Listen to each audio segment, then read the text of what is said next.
I move for no man, no man, no man, no man, no man. We're calling a draw. Just a flesh wound, just a flesh wound, just a flesh wound, just a flesh wound, just a flesh wound, just a flesh wound, just a flesh wound. Hey, you guys. What movie is that from? Gary doesn't know. He was way too young when that came out. Good point. That's a good point. Hey, you guys. You might still know. Gary? I have no idea. Oh, damn. What was the other thing that he said? Baby Ruth. Baby Ruth, yep. You're on point right now. The Truffle Shuffle. Truffle Shuffle, yep. What was the Asian kid's name? Which might get canceled again. You got me there. You definitely can't stereotype people like that. I don't remember, man. I was asking you. I think it's like widget or like gadget or something like that. The Goonies, Gary. Goonies. Have you heard of that? I've heard of it many times. I actually listened to a song that talks about the Goonies. That is like one of my favorite songs. It's called Sloth's Revenge. Yes. But, yeah.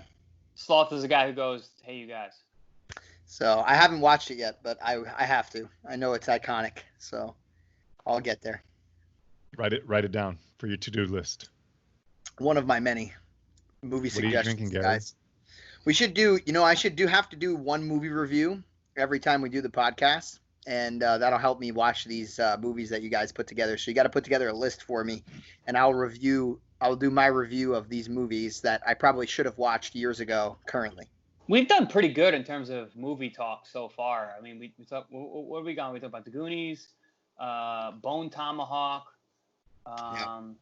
Okay, I think. Did you guys watch that yet? Anybody watch that No, yet? I haven't. I downloaded it, but I haven't watched it. So I think we should hit Gary up with some movies that were in our time, Chris, but not his. Gary, how old are you? 28. 28. So you go 29 very soon, my friends. I'm knocking on death's door. Have you seen Casino? It sounds familiar. Don't know. No, I don't think so. Oh, dude. We got. See? I got the list right here. I'm ready. This is my favorite movies. I'm sure I've seen. Make a list, and you got to give me one per episode, and I'll watch one per show that we're gonna. Casino is probably going to be 2 episodes because the movie's like 4 hours long. It's good though. It's a good one. It's pretty extreme. And it's true. It's a true story. I got some that Frankie, I bet you haven't seen either. Shoot. I'm a big Mickey Rourke fan, so Rumblefish is probably one of my favorite movies of all time. Francis Ford Coppola, absolutely tremendous. I'm a big fan of Francis Ford Coppola, so I'll probably like that one. There's no chance you're not going to love that movie. Rumblefish is incredible. Gary, what are you drinking? That looks thick. It is. This is a Guinness, my friend. That's what she said. Oh, I thought you were drinking like a milkshake. Bro, look how slow it comes down. It's a regular Guinness? Oh yeah, and that's all head. That's also Gary's eating all the head. Yeah. That's how we do it. Yeah, Skype. He's like a big kid. Look at his bed covers. You know what's funny is Gary's actually like this is our spare room. That's Blanca from Street Fighter. It is Blanca. It's my favorite character. He's badass. The electric. The fucking. Dude, I used to just spam that move constantly. It's the only thing I did. I'm a big fan of. I don't care what it is, whether it's Street Fighter, whether it's, Mortal Kombat. I'm just gonna pick one move, and I'm gonna try to hit you with that shit. You're the cheap guy. Cheap. I'm gonna spam moves, and I'm gonna spam low kicks all day, baby. Gary's a dude that hits one button, and really fast. Just one button. Frank, who's your go-to Street Fighter character? I used to like the the Hindu dude. Oh, Dalsim. Dalsim, yeah. Dalsim, yeah. He was good. I was Ken. I was always Ken. Fucking that Dragon Punch, forget it. Hadouken. Yeah. Oh no, wait. I was Guile. That's the one I always used. Sonic Boom. With the Sonic Boom and the Flash Kick, yeah. Yeah, and the Flash Kick. Played a lot of Street Fighter in my day. Did you guys do you remember the Van Damme movie? The Street Fighter movie? Remember It? Oh yeah, that I watched. It's tremendously bad. Like He was, so bad it's good. They was did, Guile, they did right? such Was a he Guile? disservice to the whole franchise with that movie. who did Van Van Damme played play? Was he Guile, Guile? which is crazy because Yeah. he had a accent. An accent. And he's Guile's American. and he had a tattoo of an American flag on his arm. Dude, the studio straight up gave zero fucks about that. Yep. They're like, okay. They're like, Van guys, Damme. budget 80 million. Do whatever you want. Go ahead, hire everybody. Dude, no way that movie, no way that had an 80 million budget. Bro, That movie look it up. had to be $20. No, they just that's when spoiled Van it. Damme was hot, man. Van Damme was probably worth like a pretty penny, and then they added a million on top of whatever Van Damme was I'm charging. looking it up right now. I'm curious. Dude, talking about movie budgets, I heard that Avatar, like the next two, I guess it's gonna be a trilogy. Oh, they got two? The Avatar. 35 million, by the way, was the budget for Street Fighter. See? That's Yeah. that's not low budget. Yeah, back Van then Damme- it probably wasn't. Van Damme took 15 of it. He definitely did. Accurate. He definitely did. Dude, so Avatar budget $1 billion for the next two. That's, The studio approved James Doesn't Cameron a $1 surprise billion me. budget. That was a really expensive movie the first time, and I'd imagine it's probably going to be even worse this time. Yep. I don't know how well they're going to be able to do with it though, because like I kind of think like a big part of the first Avatar movie was it was probably some of the best CGI that we've seen ever. in recent years, and like I don't know if they're going to be able to do that again and like outstage it with the second one, just because the storyline wasn't that amazing. It was okay, you know. I mean, I but liked it. apparently that like I don't know, that movie's fucking pretty awesome. I've watched it. It was a million awesome. I times. loved Yeah. I loved it, but I felt like a big part of it was like how great the special effects were and stuff at the time for the movie. Well, I think that when you get $1 billion budget, that's part of the experimental phase. Like you get to do a lot of things that not other movies get to do. That's true. We'll in see. terms of like Get to waste a lot of money too. They better put revolutionizing that- like CGI and They better put that badass chick in there again. That's all I know. Yeah, who's in the the- movie? Do they she's announce the new the chick, cast 10 yet? feet tall. I don't know. You know what I'm talking about? The Hispanic chick that's always like angry and saves the day in like tons of different movies. Hey, she's Dominican. No, that's not her. You're confusing Michelle Rodriguez Yes. to That's what I was thinking. no. Who am to, I? What do you mean I'm confusing? I didn't say the yeah. person's name. She's an Avatar. Yeah, I know. I didn't say their name. Yeah, but you said the angry chick that's always dude. Gary, I can read your mind. Trust me on this. Dude, You're confusing the I know chick. exactly who I'm talking about, but I don't know their name. How am I confusing two people? I know she's an Avatar.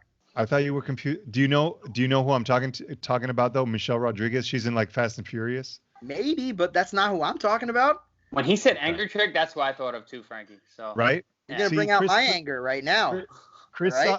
Chris thought the same exact thing though. See? dude. 'Cause- She 'cause flies there's a this one chick- helicopter in Avatar. Huh? That's the chick I'm talking about. There's this Okay, one now, chick in I am- Hollywood. I'm drawing a blank right now. about Okay, who there's the this chick one was. chick in Hollywood Oh, I'm looking it up. that's always playing an angry chick.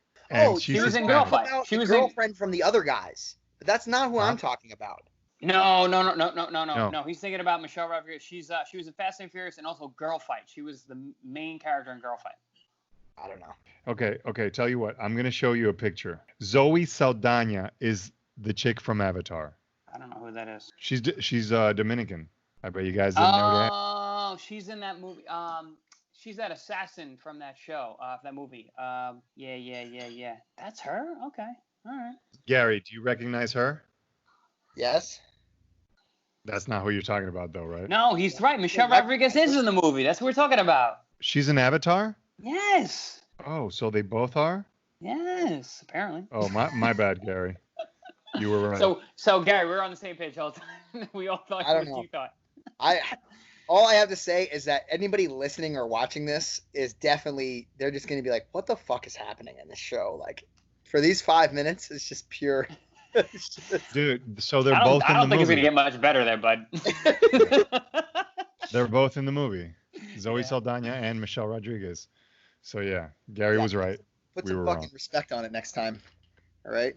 Although to be You fair, got it, buddy. I wasn't thinking of two people. I only thought there was one chick. So obviously there's more than one. So technically I'm kind of also wrong. You know what was really cool? I went on the Avatar ride in Disneyland or Disney World, the one in Orlando. Dude, that Disney shit was World. badass. You get to ride like one of the flying thingies, like Oh, the flying Yep. dinosaur thingies, and The so you're dog like dinosaur immersed. Yeah, so you get to you go on this like motorbike type of machine, and then you're like immersed in like 3D surround sound, and it's like so freaking real, man. It's like super frightening because it's amazing, man. That was probably Cool. the best ride that I went on. Well, let me ask this, because if they didn't have this in the ride, I'm not interested. Did they have the part where the Avatar chick grabs a leaf and starts suckling at the fucking water from the leaf? Because that made me extremely turned on when I watched Avatar. And if that's not Oh, a part of the ride, I don't want to be a part of That's inappropriate, Gary. Pretty much every scene where there was an Avatar woman turned me on. So. it. They were hot, bro. You guys, Guy was You like, guys dude, was the scene with the Avatar? I was like, yep. Yeah, but the leaf scene was like a obvious like it was like an obvious like dick sucking Yeah. copy. So I bet you guys were wondering if the dude in his human form could be able to handle this chick in her, like, you know, the Avatar chick. No, Yeah. definitely Like, not. They're you huge. get The, crushed. the Nibiru or whatever. You get Nabubu. destroyed. Yeah, they were like 7 feet tall. Yeah. And they had carbon fiber bones. Avatar's Yeah. dope. I'm Savages. is dope. It was cool. Cool world. So this guy, okay. So James Cameron came out with Titanic. Okay. He blew That the made some. box That made some office. money. That made some money. Yeah, it was the Little. highest grossing film ever. He stopped doing movies, right? And then he comes back 10 years later and has another fucking home run that blows box offices as well. Like, what are the odds of that? Hey man. Like I mean, lightning. I think the odds are Lightning very high. strikes. It's not lightning striking twice. That guy knows what the hell works. Yeah. It's true. Dude, okay, so I- he's the I only one that has a personally- formula. Those movies were totally different too, like Titanic and Avatar. Yeah. Well, I personally think that the greatest director of all time was the guy that I'm looking his name up right now. Was Tom Six. If you, You- if Are you aware of who that is? if- No, I thought you were going one place, and then okay, No, I'm I'm intrigued. pretty sure I know where Gary's going, and we've Who- talked who about is this Tom movie Six, my before. friend? I bet you're talking about the dude that did Human Centipede. Human Centipede. Yeah, I was gonna say Caterpillar. Human Caterpillar. Yeah. Oh man. I bro. thought you were gonna say the Bro, guy from the here's why. Disaster Artist. Have you- Here's why that guy is a savage, because he's only made 3 movies, and it's Human Centipede 1, 2, and 3. He was like, you know what? I got this idea. I need to get it out there, and then I'm done. That's Yeah, but he doubled down and then tripled down. yes, and and they in got every worse movie- every time. In every movie, he just recasted the same cast as the previous movies and put them in different roles. It was amazing, dude. It's a work of art. Home run after home run, huh? Yeah, just crushed. Well, actually, the second one was pretty awful. The first and third are great, but second one is pretty boring and subpar until the very end. I thought the first one was the only one that was actually watchable. The other, I don't. Maybe I I used to watch my the third threshold one was before my over. fights. I used to watch Dude. the third one as like an inspiration before my matches. I'm like, Yo, what was like what does that have to do with your matches? I mean, Getting ready to eat ass. How did you get inspired? it was just like a badass movie, dude. I don't know how to explain it. It doesn't really have anything to do with fighting. It just got me in the right No mindset. shit. I Yo, watched you The Last guys- Samurai. This guy watched Savage. Centipede 3. That's that's my pre-fight ritual. I started can you with imagine- 300, but I just moved on from there. Couldn't. Can you I couldn't hang up. imagine? Can you imagine this dude pitching the idea to the studio heads The third time? the first time? Well, the first time they were probably intrigued because it sounds cool. If you think about it, wow, that's kind of crazy. But then the way he conceptualized it, oof. When they saw the first screening, people started standing up and slow clapping. Well, I'm sure when he brought the art like of what the scenes are gonna look like, they're like, I wow. hope what happened instead was he tried to bring it to the directors, and they were like, yeah, we can't run this. Like, we're not going to give you any funding. And then he sold his house or like got like a second mortgage. He like got all of his friends to chip in and double down on this fucking movie. And like, if it wasn't for Human Centipede, he would have went broke. Like, I wish that was the story. Like, he just did they make movie? Did they make money? Those movies? They had to make money because how can you lose money and then do two more? You gotta be an idiot. They're so low budget. So like, I mean, any amount of viewers, like, they recasted, like, it wasn't like they were famous actors or anything like that. I think a lot of it was just like released on Netflix. So like the cost was so low. It's Well, like I saw that Activity. the third one has I don't know how big of a role he has, but this dude, Eric, he's in a bunch of B movies and he's Eric like Roberts? a decent, yes. You know, He's that's like the Julia king of Roberts' B brother. movies. That's Julia Roberts' brother, like legitimately. That's her brother. But he's the king of B movies. He's done like Yes. 1,000 movies. B would be being generous. B, He's BC. in really shitty movies. Wow, BC-ish, sometimes C. actually, this says they didn't make much money. They claim that Human Centipede only made $250,000. So they lost money. That's what it says. Gary, it's all about the art. It says it cost. This is what's really surprising. It said that the movie cost 1.5 million euros. So like $2 million. Yeah. So they lost a lot of money. And wow. So Human Centipede 2, 142,000. Human Centipede 3, $16,000. He made 60 G's. I don't know if they made that, but Yeah. I don't know if what they're listing is what they made on top of what they lost, or if it's what they made total. Bagel shops make that in 2 months. Wow. So Bagel shop in New York makes that in 2 months. So it's the opposite story. What that guy did is he pooled all of his money together with his friends and this, that, and the other thing, and they're like, yeah, we're gonna make it. And then like the first movie, it was like $250,000, and they're like, yeah, I know we lost $2 million, but this one's gonna save us. For the second one. Double down. Gary. Yeah. Gary, he shouldn't be too hard to get a hold of. You should send him an email and let's have him on the podcast. Yeah, man. That would be fucking epic. We can ask him like what his inspiration behind this masterpiece was. We should do a screening of that movie, guys. I would love that. We should all watch it and just talk about the movie the whole time, like Mystery Science Theater. Sure. Like just watching it and just Live. and just cast the whole time. I mean, that's not a bad idea. Every once in a while, do a podcast, because I don't think it's that long of a movie either. I think it's got to be only like 90 minutes. I feel like I'm gonna like throw up in some parts. Yeah, the movie's awful. I tried to make my girl watch that. She did not like that. Are you guys excited for the fights this weekend? DC and Stipe? That's this weekend? Yeah. Yeah. Yeah, it's a fight. That's a fight. It's gonna be sick. I say Stipe beats him again. I do too. I don't want to because I love Cormier. I mean, I like both guys a lot, but like I think just in terms of like the legend of Cormier, like I love the fact that he's probably the best, most accomplished MMA fighter in history. Yeah. I think Stipe figured shit out the last round that he fought Cormier, and if he brings that same fight that he had the last round with Cormier in all the rounds, I think it brings Cormier out some serious problem. Well, Cormier says that he had back issues and couldn't wrestle in the second fight. Of course he did. So of course he does. So he's saying that now he's coming out to wrestle.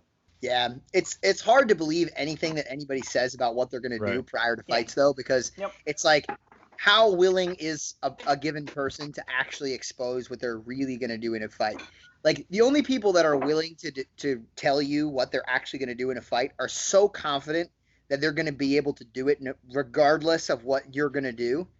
Well, I think Cormier can pretty much take anyone down at will. Yeah, but he also knows that he can knock Stipe out. He's done it.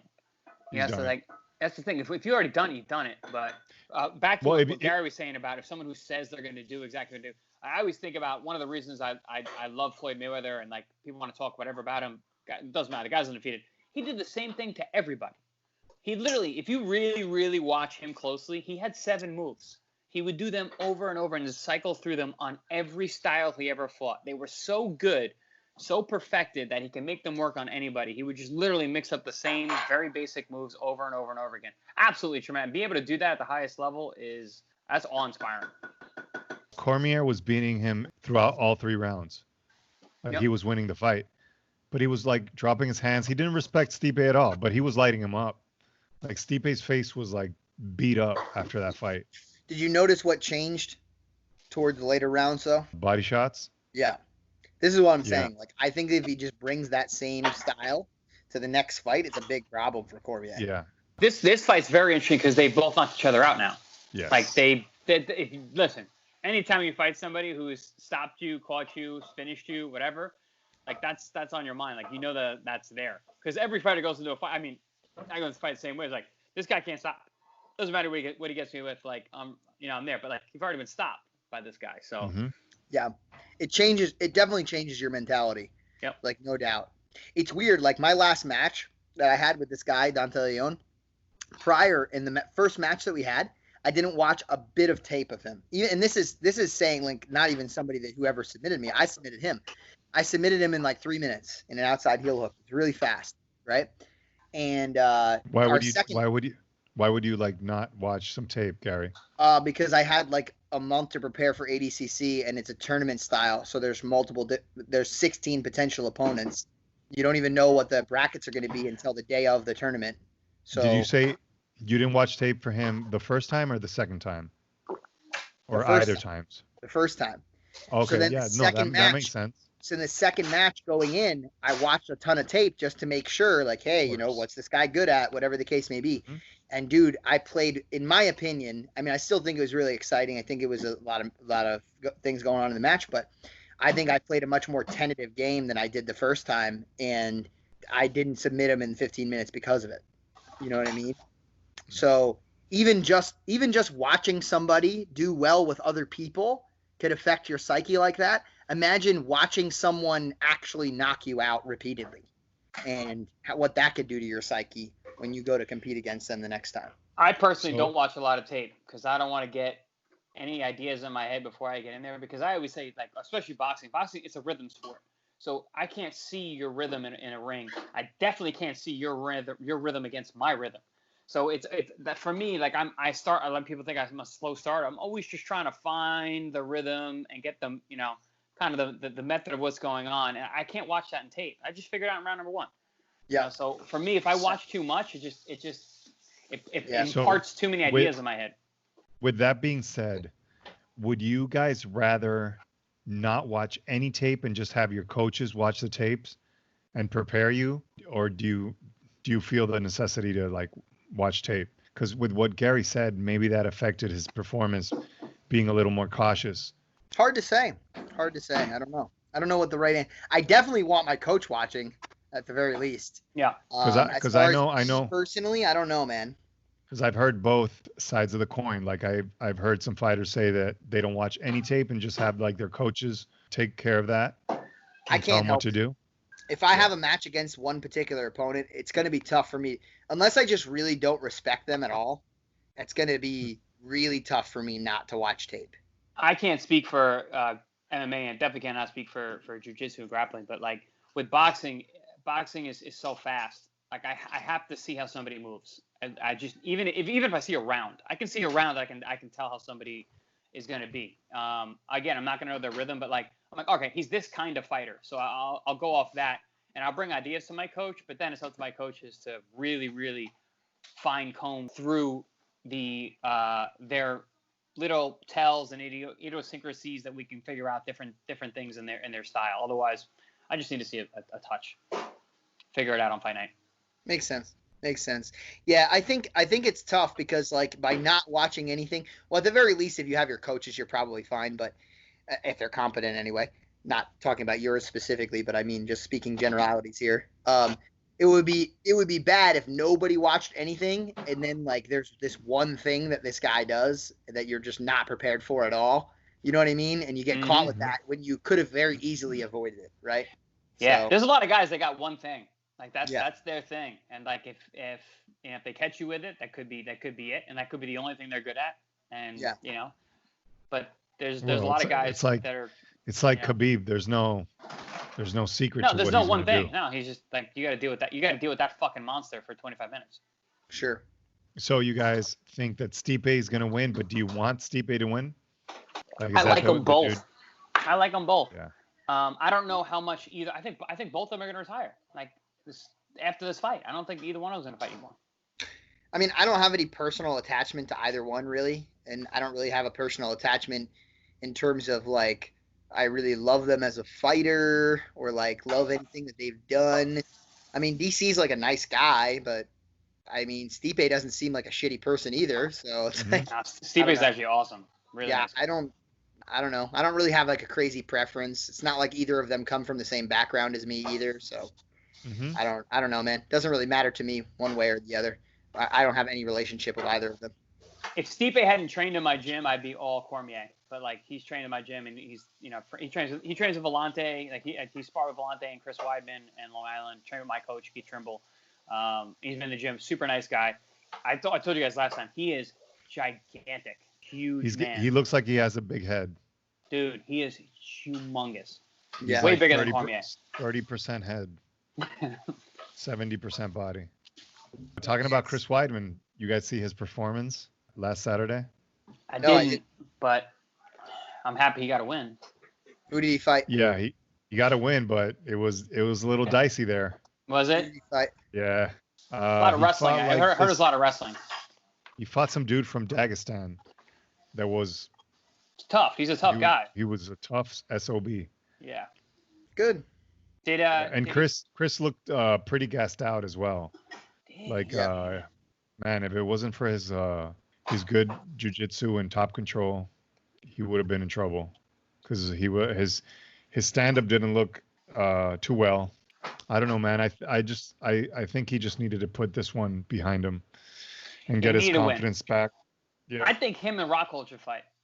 I think it makes sense. Well, for both those guys. Rockhold announced he was coming back, so. Yeah, I mean, I don't want to see them with either one of them with the young studs that are in that division.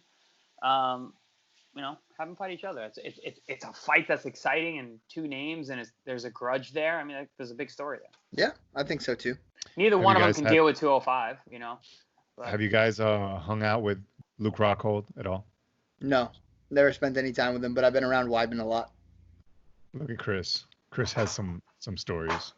Yeah, I've been in China with that guy. Literally. How big of a douchebag is he? 1 to 10. He's awesome. I love Luke. Yeah. Luke well, I mean, you guys are a pair made in heaven. Two fucking douchebags in Asia. He's just like a 6'3" version. Yeah.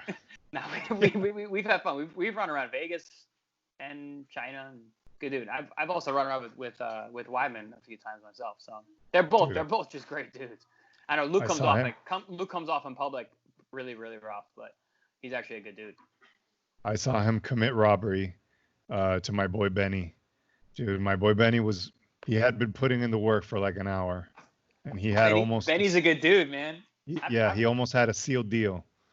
He put in the work for an hour, and then fucking Luke just swept in. Along came Rockhold and just committed robbery in like 2 minutes. Dude, he's 6'3", handsome, well dressed, and he's a fucking world champion fighter.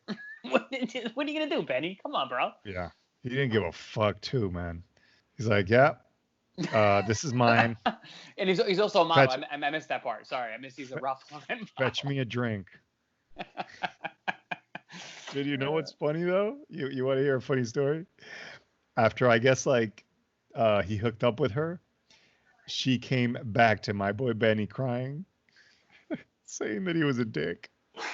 I don't know what the fuck he did to her. I guess he like started hooking up with another chick in front of this one chick. So I love she came back. She came back though. Like that's okay. yeah, she came back to like rat on him or have Benny console her or see if she could get Benny back. She's like, I'm not wasting. This night isn't gonna go to shit. So her ego got bruised, so she needed Benny to come make her feel better. Yeah. What about Sugar Sean, guys? You guys, I'm pretty stoked about that kid. Who? Sean O'Malley. He's like the next big thing in the UFC. He's like a rising star. The rainbow hair guy? Yes. Yeah, Yep. yeah. No, he can fight. He's really explosive. He's got crazy stand-up, awesome technique. Yeah, he's also got a bad attitude too. I like that. He's got that chip. I remember a post-fight. I think the last match that he had, that they asked him like what he did to prepare for this guy. He's like, nothing different. The exact same thing I do to all my opponents. I'm like, damn, that's gangster, dog. It's like they have to worry about me, not me worrying about them. I saw my man Aljamain Funkmaster trying to get that fight. Yes, he's next in line. Yeah, That would be a good fight. Yeah, Aljamain is solid. So, he's next in line for the title fight. Mm-hmm. Who's got the title in Aljamain's weight class? The Russian. Is it Volkanovski? Oh no. Yeah. No. Volkanovski is in Australian. Aljamain. Oh, he's lighter, right? Peter Yan. Yeah, Peter Yan. Okay. Yeah. I think Peter Yan could be beaten by Aljamain or Sugar Sean if Sugar Sean in 45 or 35. Lower. He's 35. 35. I think he could beat. I think either one of those guys could beat Peter Yan. I don't see anything like that amazing from Peter Yan. Like, I mean, don't get me wrong, he fucking won the title. He's a good fighter. I just don't see like the Aljamain and Sean. I see some like great things. Yeah, they're dynamic. And I don't see I don't see greatness. I don't know what that means. Far be it for me to shit on a fucking UFC title holder, but I guess there's tons of dudes who you watch though who get to the title who like I would have said that about Tyron Woodley too. I never saw anything that was like, oh my god, it's like other than like a rear hand as he was. Yeah, but it's physical talent. Like he's just so crazy explosive and like such an athlete. Sure. I think his head gets in the way of his abilities. He freezes a lot in fights. Who's that? Woodley? You talking about? Yeah, he's like he doesn't pull the trigger. He's like very tentative. It's kind of his style though. Like it's weird. It's hang back and explode. I would say the same thing, but it's just like it works for him somehow. He made it to a championship that way. Dude, I've seen every fight he's in. It's the same thing. He's backed against the fence. The other guy controls the cage the entire time. And somehow he manages to bomb people. Well, but notice that the two guys that have like beaten his ass are really good wrestlers. Yeah. So he's got to worry about the takedown. Well, that's a tough that's a tough style to play against a pressure fighter who's going to push you up against the cage and put you down. Mm-hmm. You know, if you're constantly going to put yourself between the black line and the fence. And I mean, you're just giving it to the person. It comes down to your only chance being a Hail Mary. Like you have to land a big shot, and if you don't, you're gonna lose. I've been really surprised with the jiu-jitsu player that you beat, Gary. That he's now like a really good striker. What's his name? Oh, he's also next in line. He's in 365. Gilbert Burns. Yeah. Man. Oh, Gilbert. Yeah, he's gotten a lot better. What a resurgence he's had. Wow. Yeah. Yeah, he like flipped a switch. It's like sometimes these guys just decide to be another type of fighter. No, they it just is. Go for it. You got to find the right camp. I think that's a big thing. He's down with Henry Hooft over at 365 at HK, and Henry's a fighter, and he's a world class trainer, and he teaches the Dutch style kickboxing, and he's transitioned that into MMA so well. He's got so many guys that are not known for striking, Usman being one of them, who are able to strike at a world-class level. I wonder if it's Hooft or because I remember going to Miami and training with a striking coach down there who was like Rigondeaux's coach for a long time, a boxing guy. I forget his name, and he's no longer. Drawing a blank right now. He's no longer his coach because I think Rigondeaux left him before the Lomachenko fight. Like it was a money issue or something. I had heard that he was training Gilbert, so I don't know if he stayed with that guy or not. Talking about Henry Hooft, Michael Chandler knocked out Benson Henderson for the first time in his career. I saw Henry was there. Oh yeah, Chandler. Yeah. No, they were saying it was the first time he's ever gotten knocked out. Nah, he had been stopped one other time, I believe. Henderson. They were saying, I think. But not in a long time. It's been like 7 years. Yeah, he's had some tough fights. He gets I think quite a bit. I think he's gotten TKO'd, but not KO'd. Yeah. Stoppage is a stoppage. Okay, I mean, impressive. I don't know. No, I mean Mike has heavy hands. He fucking swings for the fences, and Henry has been able to really dial him in. I know he believes in Hooft a lot. Do you guys want to see him in the UFC? Yeah, I want to see everybody in the UFC. Honestly, I mean, because I really do think the top of the food chain is there. So I see he's 34. I mean, at this point, he should focus on getting paid. I don't know how much more in the gas tank he has. The fights are going to be sick this weekend. Can't wait. Who else is on the card? Oh shit, your boy Meathead got KO'd, Chris. In Trion, yeah. Remember we were gonna go party with him in Los Angeles. Yeah, he's awesome. He's a crazy person, but also another freak athlete guy, just a huge person, and played in the NFL, knocked out Fedor. Like every once in a while that guy shows up and he's like tremendous. But hey man, heavyweights, heavyweight MMA, anything can happen at any time. Throwing heat. Eyewitness News, where news comes first. Did you guys hear that Joe Rogan's moving to Texas? Yep. Yes. Like pretty much everybody should. I'm moving too. Not to Texas, but I'm moving. Guess who's now saying that he's gonna move too? Me. No. Take a guess. No, take a guess. You? Joe Rogan said he's moving to Texas, Chump. and guess who? Ha. Is it Shab? How'd you guess? God damn it, Shab. Is Brian Callen gonna come out of hiding and move too? No, he's got too much Hollywood stuff to do. Yeah, he's not moving. But yeah, Brendan's saying that he's moving too. Surprise, surprise. Surprise, surprise. I mean, I guess if I was him, I guess I would move where Joe Rogan's going. I think a lot of young comics are gonna move to where Rogan's going, especially because what he's talking about. He's talking about opening up like a comedy store type, comedy store-esque area. They're gonna have to. They can't perform there. Yeah. Like that was where, so between New York and LA, these are the two main places I would say most people do comedy. In LA, you can't do it. There's no fucking audience, dude. Well, Don't do it in New York either. In LA anymore. New York's still shut down too, man. You can't do it here either. No, I know. I'm just saying, like in LA, you can't do it anymore. So right. At all. So they're gonna have to move. Like unless they decide to change careers. They also changed. They talked about upping the taxes, like the state tax in California. Oh, Rogan just signed his $1 billion deal. You think he wants to pay $100 million like in taxes? Yeah. No. Out. So it would be. He's not dumb. Like, I heard that the taxes in Texas are like really low. I'm going to Florida. No state income tax. Money Yeah. So no state income tax in Texas as well. Oh, really? That's another one? Mm-hmm. I know, because I know Vegas, Nevada doesn't have state income. Just like Florida. Florida, Vegas, Texas.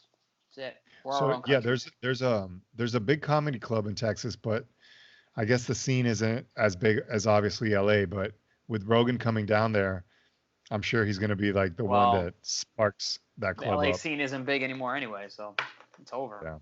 Yeah.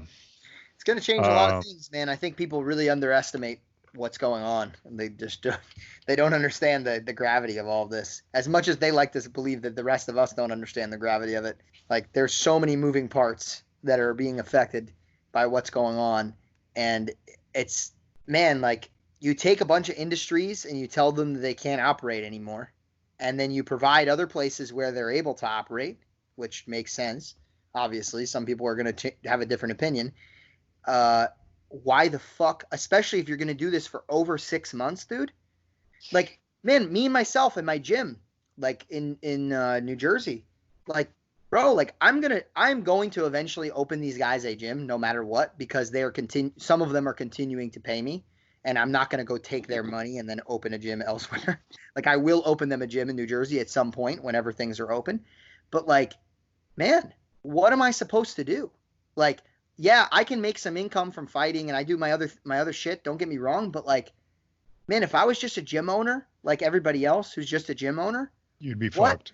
What do they do? You're just going to try to collect government checks? Dude, some of those people, it's hard, man. It's not going to be easy. You know, it's not like applying for unemployment when you're like just a small business owner is not the same as like when you just work for like somebody, you know? Yeah. All your tax shit has to be in order. You know, it's not the same. Like, dude, and the PPP loan, if you're a small business, it's not much at all. That's not what people think it is. These people got to go do something somewhere, you know, and they're either going to have to change their life completely and work at McDonald's, or they're going to open somewhere else. So the governor of California, the hubs for all these different things are going to change to other places. The governor of California is getting a lot of shit from Good, he's an people. Good, he's an asshole. Same with Jersey, same with New York.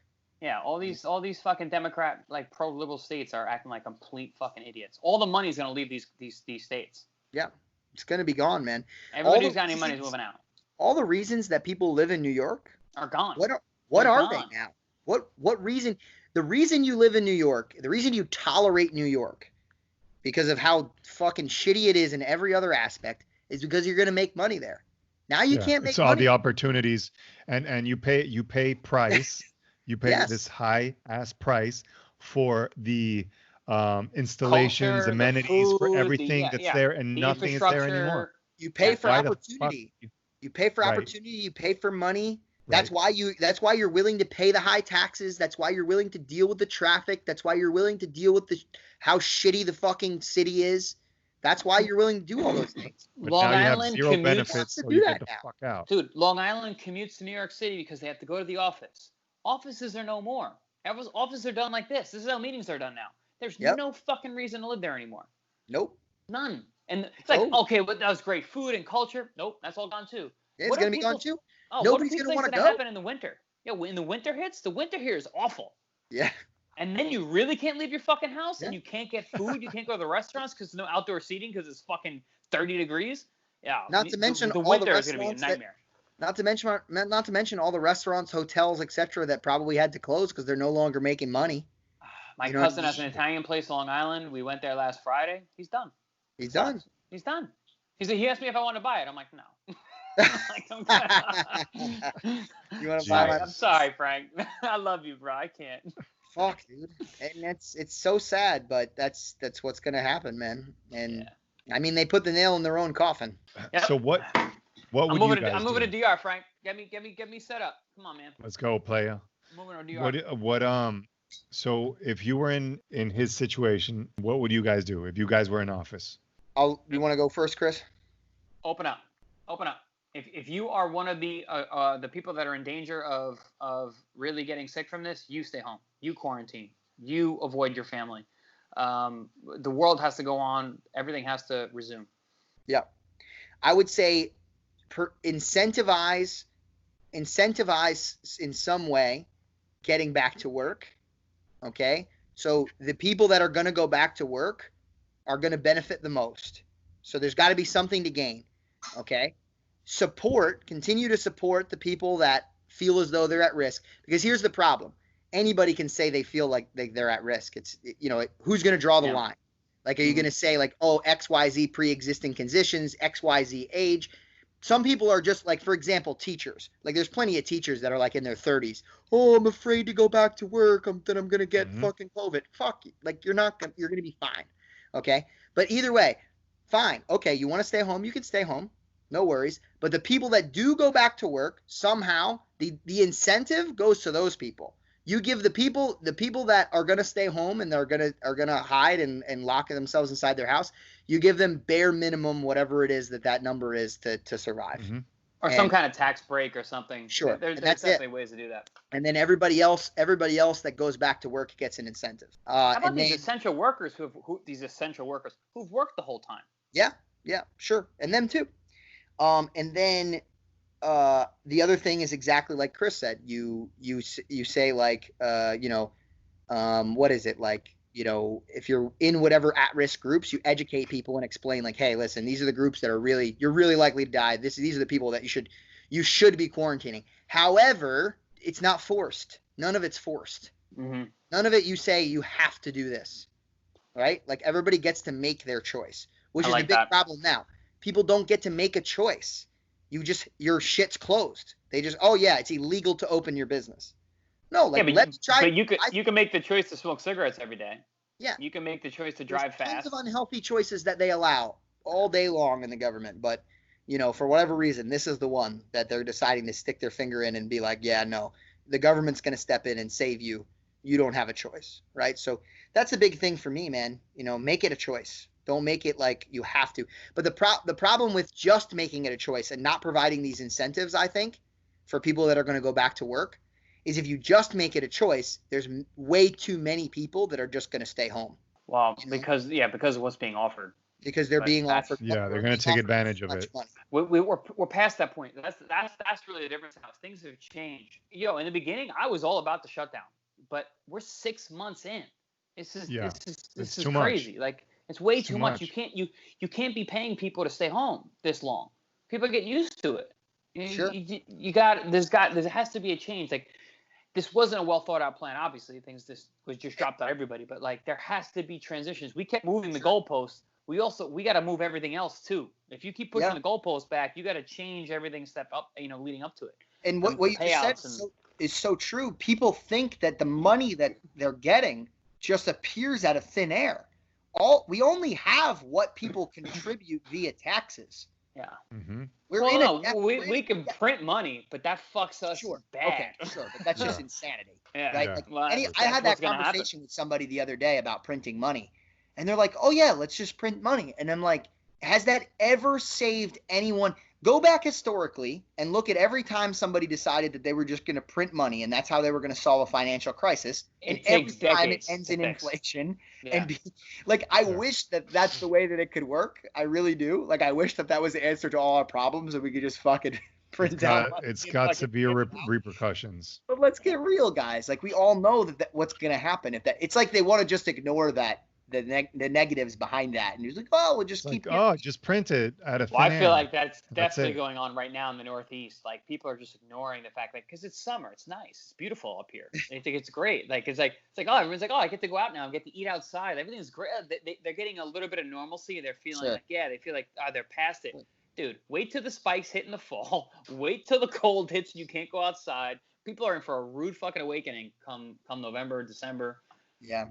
Frankie, it gets bad up here, man. It's cold. It's like really cold. Yeah, I don't fuck with winters over there. Yeah, I mean, so neither. do you guys think that the Chinese are secretly celebrating that the US is fucked? Of course they are. Maybe not all of China, but like the government, of course. Bro, the government. They want to take the #1 spot as like the strongest economy in the world. It's funny. I had this conversation the night at a barbecue. I'm like, the world economy's up. Like we don't matter that much. That's crazy, right? Like our economy is all fucked up and everything like that. Well, the world economy on the year is up during a global pandemic because other places are fine. Well, not to mention the fact that other places are taking advantage of the financial crisis. Okay, so anytime there's a financial crisis, if you're smart enough to recognize that there's a financial crisis in one place, but you're financially sound, you can always take advantage of that financial.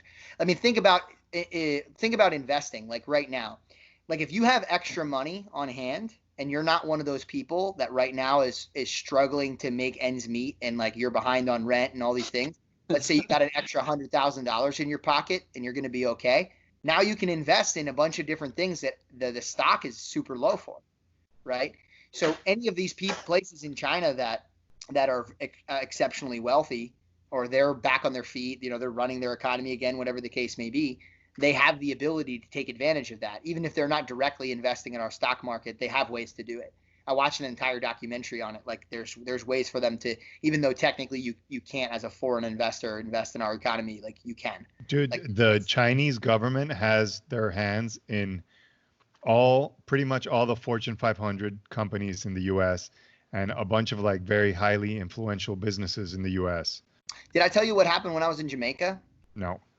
So when I was in Jamaica, we went. There was a whole big story about it with my cousin's wedding and stuff, and it didn't happen. But regardless, when I went to Jamaica, on the way to the resort or wherever we were going, the bus driver starts pointing stuff out to us, right? And it starts like a normal trip where he's like, okay, this is this thing and this is that thing. But before you know it, 90% of the things he was pointing to, and I don't know if this was out of spite or just him trying to spout facts. It sounded a lot like it was out of spite. He's just like, yeah, that's owned by the Chinese, and the Chinese bought that, and that used to be a supermarket, but now it's Chinese owned, and that used to be, dude. And he's like, yeah, and he's like, our government has incentivized the Chinese, and basically like the Chinese don't have to pay tax on anything there.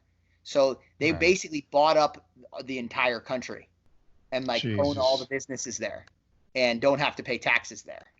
So like all these countries that are hurting for money, they're like, oh, you want to come in and buy some of our businesses? Like, great, we'll incentivize it. We'll make it cheaper for you. We'll make it more accessible, right? And now before you know it, like even though it might not be a government control, financially and economically, they control all these other little countries that like normally you wouldn't be able to just walk in and take over because you're stronger than them. They just do it through the economy instead. Yeah.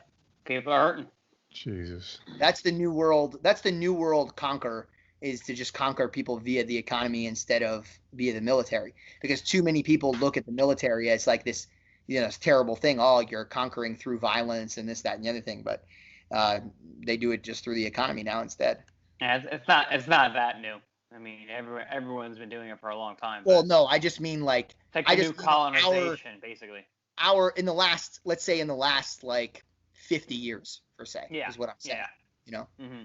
So listen to this: the Chinese government has invested over $180 billion in the U.S. I don't even know what that number means. $180 billion. I can't. My brain, my finite human brain can't even grasp that. Well, that's the kind of thing that I'm saying. It's like we're in debt to other countries, specifically China. It's not like we have money to spare, guys. The only money that you're able to get through your unemployment is from other people's taxes that they've been paying. And that's it. That's all that's there. There's not this surplus of money that we just can hand out to people. It doesn't exist. So I'm going to read you some figures so you guys just can get a little bit of an understanding of what the Chinese are doing or investing. So they have $7.6 billion in agriculture, $2 billion in chemicals, $17 billion in energy, $16 billion in entertainment, which is like huge, $24 billion in finance, $7 billion in the health industry, $1 billion logistics, $2 billion metal companies, $15 billion in something called others, which I have no idea what that means. They have $31 billion in real estate, $22 billion in technology, $20 billion in tourism, and $23 billion in transportation. This is how diverse the Chinese is within the U.S. And $87 billion in TikTok. Bro, they have their hand in everything, in every type of business. You're saying that those numbers are within the U.S.? Within the U.S. Wow. That's U.S. investments. Yeah. Those are some serious numbers. That's pretty scary. It's pretty scary. Yep. And not to mention the idea that because we've outsourced the majority of our labor, that at any given point in time, so I'll give you an example. So, of course, like, all these different clothing companies, like Jiu-Jitsu apparel brands and stuff like that, all of them are trying to find the cheapest prices. And there's basically two places that they go to look. They look in China, and then they look in like Afghanistan and like places like that. Middle East. Basically, the Middle East and China are the two places they're going to look to get clothing produced, because they can get it produced at the cheapest rates comparative to the U.S. So as soon as COVID happened and they shut their country down and all that kind of stuff, all the shipments got backed up. So now it's like they can't produce anything unless they find someone else to produce. And then, of course, what do you think happened? All of the U.S. companies that are producing probably just got stacked up because they aren't equipped to produce the way that these other markets are equipped to produce to handle all that surplus, especially at that price. So either you had to pay an exorbitant amount of money, or now you could no longer release your product. So even aside from the investments that they have here, the investments that we have there are in industries in such a way that it would cripple us for them to just cut 100%. That off at any given point in time. We totally depend on their products. Yeah. Yep. It's fucking crazy. Yeah. So. And I mean, listen, I'm not super political when it comes to like trying to pick, the next person to run the country or whatever the case may be, and this, that, and the other thing. I'm not going to pretend like I understand everything that's going on, but I will say that one thing that I'm quite aware of is how adamant Trump was with trying to negotiate better terms with China and not allowing them to just fucking take advantage of everything. And I think he was very stern with them in negotiations, and a lot of people complained about that. But dude, like, it's a problem going on, and he's trying. That's one of the big issues with Biden, and that's what the U.S. needs, though. You need a pit bull to be kind of taking care of your business dealings or your economy. Yeah. I was for whatever he was doing to China and all the tariffs that he was putting on them. Yeah, because you need to, like you said, you need to be a pit bull. You need to be a guard dog. You need to be a junkyard dog dealing with those kind of people or those kind of nations. And that's one of the big gripes about Biden and the Democratic Party is their international, well, especially Biden. His international experience is so low. He's been in politics for a long time, but it's mostly domestic. So dealing with places like that, dealing with guys like Putin and Russia, like he doesn't have the experience there. And he doesn't have the balls that he's shown to deal with those kind of guys. I'm using the proverbial guys, dealing with those nations. Now this podcast is officially removed from YouTube because we just said two things in support of Trump specifically. Uh-oh. So well, I'm gonna run in 2028, I think, and I want you guys to be full support. I mean, I'm gonna need like a handicapped person to run with me, but like a physical handicap, because we're getting to the point. Oh, sorry. All right, you said physical. So Gary and I are gonna flip a coin. Oh, okay. Yeah. Dude, so I got a better one, and Gary's gonna like this one. So a wild black bear in Mexico came up to some park goers, right? They were taking a hike. Sure. And he stood up in two legs to this woman, and he started sniffing her hair and started humping her. And she stood like she didn't move, and I guess by doing this, like the bear just kind of like got fed up and left, and the Mexicans caught the bear and chopped his balls off. Aww. I don't think the bear did anything wrong. I mean, he didn't attack her. No, he was doing what all us bears do. Can we please splice in Anchorman scene when